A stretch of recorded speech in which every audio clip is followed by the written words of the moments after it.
À la vie à chacun à tous, j'espère que vous allez très bien. Alors, ma vidéo, elle ne sera pas trop longue. À travers cette vidéo, je vous prie de m'aider à comprendre quelque chose d'une importance très capitale. Alors, je m'explique. Alors, mon coup de cœur est ceci. Comment se fait-il que lorsqu'un initié ou bien un adepte de la spiritualité traditionnelle vaudou, chez nous, ici au Bénin, c'est le vaudou, dans d'autres pays, c'est d'autres noms. Lorsque ces personnes-là commencent à éprouver des difficultés dans leur spiritualité, automatiquement vont migrer vers les religions importées. Mais il est difficile de l'autre côté là-bas de trouver un chrétien, pire, un musulman migrer vers la religion, vers la spiritualité africaine, sous prétexte qu'il est en train de trouver, d'éprouver des difficultés dans sa spiritualité. Je vous donne un exemple. L'année passée, je vous ai parlé d'un cas de maladie mystique que je pouvais résoudre et qu'une dame m'a contacté depuis l'extérieur pour me dire que c'est sa nièce qui est en train de souffrir de cette attaque spirituelle-là et qu'elle aimerait m'en parler d'abord et après proposer mes services à sa sœur. J'ai dit d'accord, il n'y a pas de souci. Elle m'est revenue plus tard pour me dire que la sœur a refusé parce qu'elles sont des musulmans. D'accord, elles sont des musulmanes, d'accord? Et elle a refusé, juste à ce que l'enfant meure. L'enfant est décédé. Les personnes qui sont des religions importées, qui ont une croyance musulmane ou bien chrétienne, c'est difficile pour ces personnes, même si elles éprouvent des difficultés, de se retourner à la spiritualité africaine.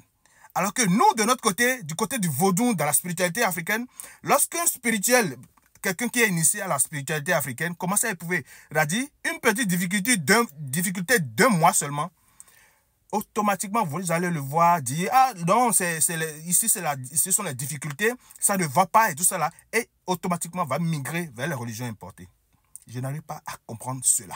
Les chrétiens sont allés jusqu'à sortir un son dans lequel ils disent que même si la souffrance est à un niveau supérieur, qu'ils ne vont jamais se détourner de leur droite ligne. Et pourquoi dans la spiritualité africaine, dans notre tradition, nous n'arrivons pas à respecter cela, à résister à quelques coups de la vie que nous recevons. Donc, cela voudra dire que dans la spiritualité africaine, c'est le Eldorado. Il faut être toujours dans la quiétude. Et lorsque ça pète un peu, il faut se réfugier dans une autre spiritualité. Ça, ce n'est pas le syncrétisme, mais c'est la prostitution spirituelle. C'est le manque de foi. C'est le manque, c'est-à-dire, je ne saurais même expliquer cela.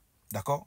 Quelqu'un vous a peut-être dit que dans les religions traditionnelles, dans n'importe quelle orientation spirituelle, chrétien, musulman, vaudouisant et tout ça là, il y a toujours des périodes de haut et de bas.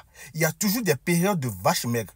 Et chez nous, les traditionnels, lorsque ça ne va pas un tout petit peu, automatiquement, on va se plonger dans les autres religions. On va commencer à chercher par-ci, par-là et tout ça là. C'est pas bien. Hein? Nous manquons trop de confiance en soi. Nous manquons trop de confiance en soi et nous croyons que la vie doit être tout le temps rose. Je m'arrête là pour le moment. Je vous prie de donner vos appréciations, d'accord, par rapport à cette histoire. Parce que c'est une remarque que j'ai tout le temps faite. Hein, et finalement, j'ai décidé d'en faire une vidéo pour en parler, discuter. J'aime pas trop les lives et tout ça là. Sinon, j'allais faire un live et expliquer, discuter de ça avec beaucoup de personnes. Et franchement, il faudrait que les consciences commencent à changer. Hein, les raisonnements commencent à changer.